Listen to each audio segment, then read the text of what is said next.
What if the digital games you pay for monthly suddenly vanish from your library? Well, for millions of PlayStation Plus subscribers, that is not a hypothetical question. It is the reality hitting this week, and you might only have hours to act. Tomorrow, July 15th, marks a pivotal moment for PlayStation Plus subscribers. It is a day of significant change, a digital changing of the guard, if you will. While we celebrate some big new arrivals, we also need to talk about some equally big departures.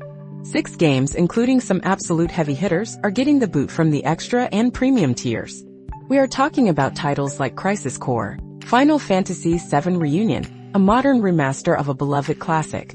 Then there is the expansive zombie survival horror of Dying Light 2, Stay Human, and the challenging co-op shooter Remnant 2. These are not small indie games. These are cornerstone titles that many of you probably still have on your backlog or even mid-playthrough.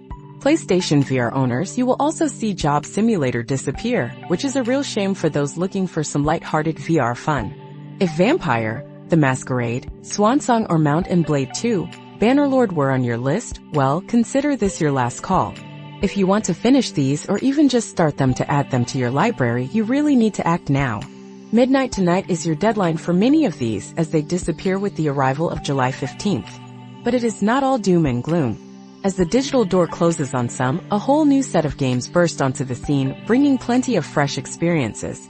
In a huge win for subscribers, Cyberpunk 2077 actually arrived early as part of the PlayStation Plus 15th anniversary celebration. Yes, the massive, sprawling RPG that launched with more than a few hiccups, but has since become a critically acclaimed redemption story. That is a massive addition for the extra tier, offering potentially hundreds of hours of gameplay. And then, on July 15th itself, we are getting a fresh wave, Banishers, Ghosts of New Eden, the family-friendly Bluey, the Videogame, the MMO New World, Aeternum, and the charmingly complex Planet Zoo.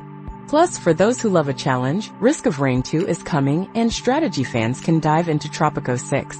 Premium subscribers even get a nostalgia trip with Twisted Metal 3 and Twisted Metal 4.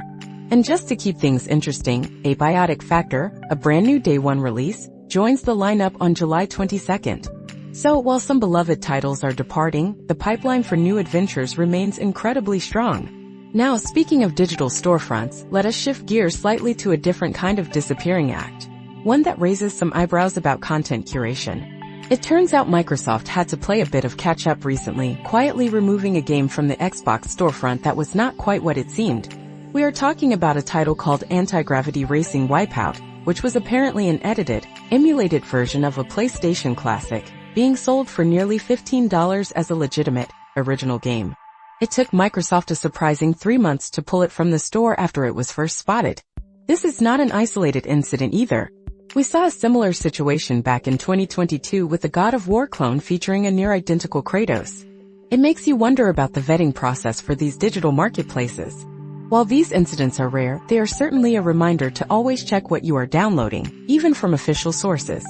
So whether you are scrambling to finish a departing PlayStation Plus game, or eagerly anticipating a new release, or even just keeping a watchful eye on your digital purchases, the world of gaming subscriptions and digital storefronts is certainly never dull.